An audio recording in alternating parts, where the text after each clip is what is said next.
आप राजनीति पढ़ते समझते देखते हैं तो अपनी कुर्सियों की पीटी बांध दीजिए। धीरे धीरे सियासी मौसम बदल रहा है। अब वो किस करवट बैठेगा नहीं पता। बात कर रहे हैं हरियाणा की। हरियाणा में कल एक बहुत बड़ी रैली हुई जींद में, जिसकी अध्यक्षता की चौधरी बीरेंद्र सिंह ने, जिनको 50 साल का राजनीतिक इतिहास है। हमारे साथ में है, फिलहाल भारतीय जनता पार्टी में है। आगे कहां होंगे अभी नहीं पता, अभी बीरेंद्र सर से ही पूछेंगे।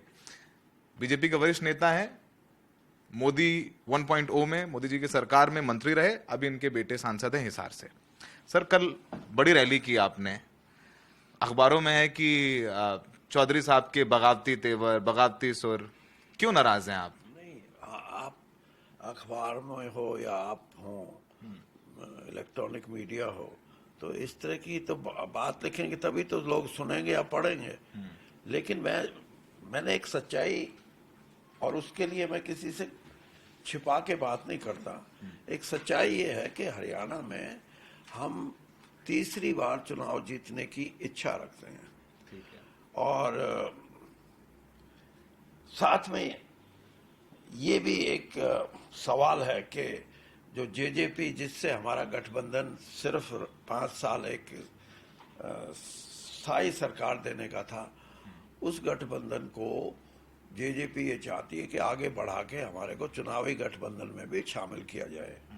मैं इसका विरोध करता हूँ, और विरोध इसलिए करता हूँ कि मेरी अपनी जो एनालिसिस है, मेरा अपना जो आंकलन है, उसमें हमारे को बहुत बड़ा नुकसान हो सकता है अगर हम जेजेपी के साथ मिलकर चुनाव लड़ेंगे। और चुनाव किसी पार्टी के साथ लड़के तब लड़ा जाता है मिलके, जब आपको लगे कि आप कहीं ना कहीं किसी न किसी क्षेत्र में या किसी न किसी सेक्शन ऑफ सोसाइटी में कमजोर हो। आज बीजेपी की वो स्थिति नहीं। हमने 10 लोकसभा सीट लड़ी 2019 में।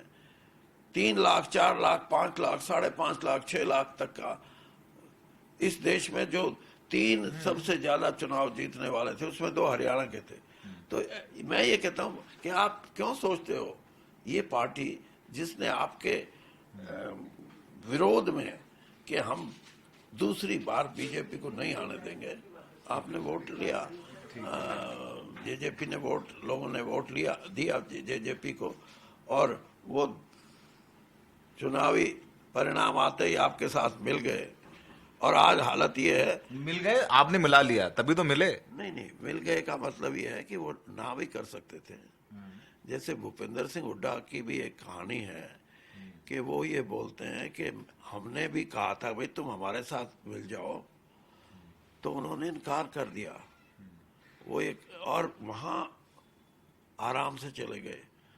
आराम से चले जाने का ये ठीक था कि उस समय हमारी जरूरत थी, क्योंकि हम स्पष्ट बहुमत नहीं था। लेकिन उसका दुरुपयोग करने का लोगों में ऐसी एक भावना अब जिसका चर्चा है कि लोग उनसे, जिनके लिए जिस बात के खिलाफ वोट लेके गए थे, उसकी गोद में बैठना उन लोगों को अच्छा नहीं लगता जो उनके वोटर थे। आज हालत ये है, मैंने बीजेपी को यही समझाने की कोशिश की, जो बीजेपी की हमारी लीडरशिप है, कि ये इनकी अपनी वोट नहीं रही, ये वोट वो थी जो आप हमारी पार्टी के विरोध में दे रहे थे। आज वो आपके बीच में बैठे हैं। लोग कहते हैं कि इनको तो वोट देना ही नहीं। मैंने कहा आप ये क्यों सोचते हो कि आपको वो दे देंगे?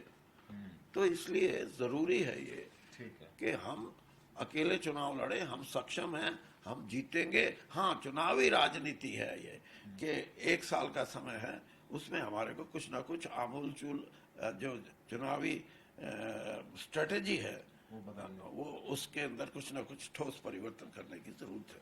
सर, आप आरोप लगा रहे हो उप मुख्यमंत्री दिग्विजय चौटाला, दुष्यंत चौटाला के ऊपर। अब दुष्यंत चौटाला तो उप मुख्यमंत्री हैं, मुख्यमंत्री तो खट्टर साहब हैं, मुखिया होता है सरकार का खट्टर साहब। तो आप उनको भ्रष्ट कह रहे हैं, तो आप कहीं ना कहीं इनडायरेक्टली अपनी सरकार पर ही सवाल उठा रहे हैं, बीजेपी सरकार पर ही सवाल उठा रहे हैं, क्योंकि मुखिया उधर खट्टर साहब हैं, सरकार के चेहरे वो हैं। ऐसे नहीं होता। ये जॉइंट रिस्पॉन्सिबिलिटी करप्शन के नाम की नहीं होती। It is the responsibility of the functioning of the government. 1 minute आप सुन लो, आप मेरी बात। पूरी बात है। हाँ, एक बार हवाला एक्सचेंज के, आपको याद होगा, जिसमें अडवाणी जी ने भी इस्तीफा दिया, जिसने यानी वो चीजें ऐसी थी जिनके बारे में ये था कि ये this is the act of one individual.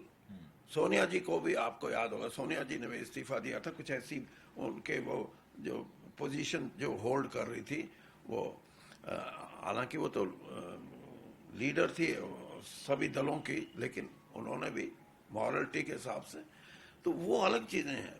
अब हालत ये है कि जिस चीफ मिनिस्टर को हम मैं तो बहुत इस मामले में टेढ़ा आदमी हूं, मैं खुद कहता हूं कि ये चीफ मिनिस्टर ईमानदार है।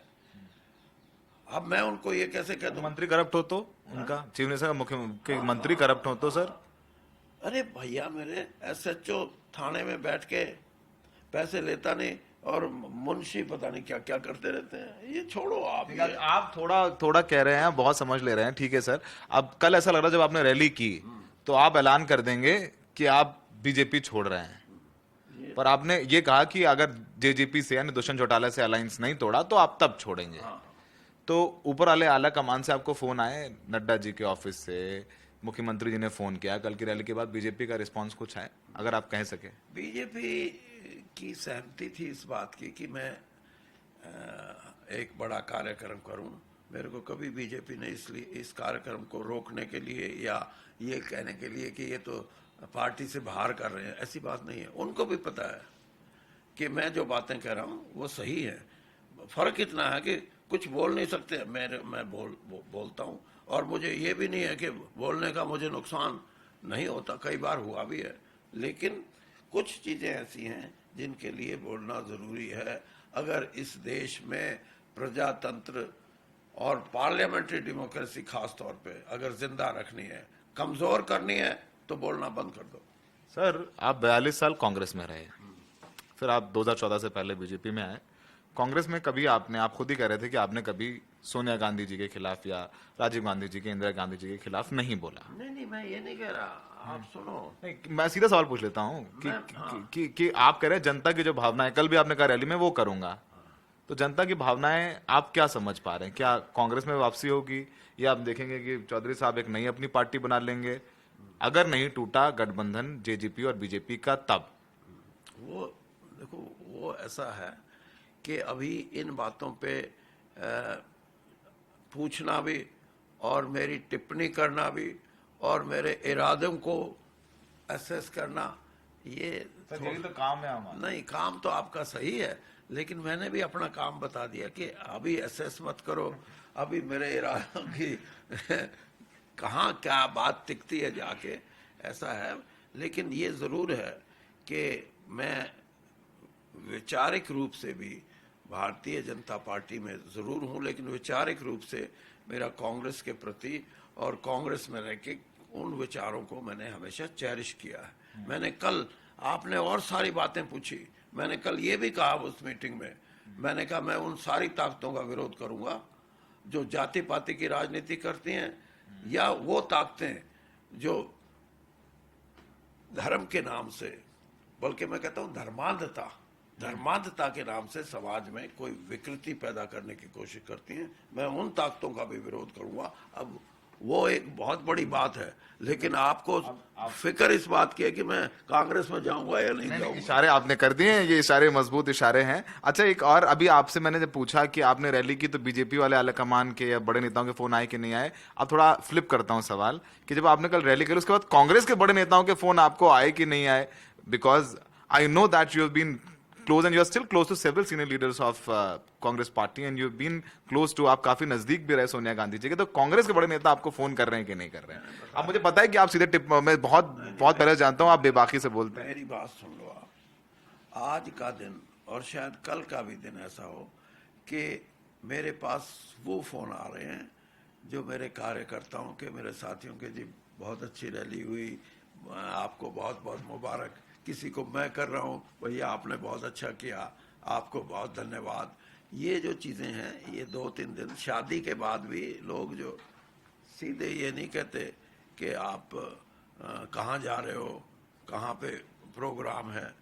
अभी तो 2 दिन तो खुशियों का दिन होता है, 2-3 दिन के बाद देखें किसके फोन आते हैं। ये बड़ा जो सवाल का जवाब देने वाला होता है बहुत जरूरी।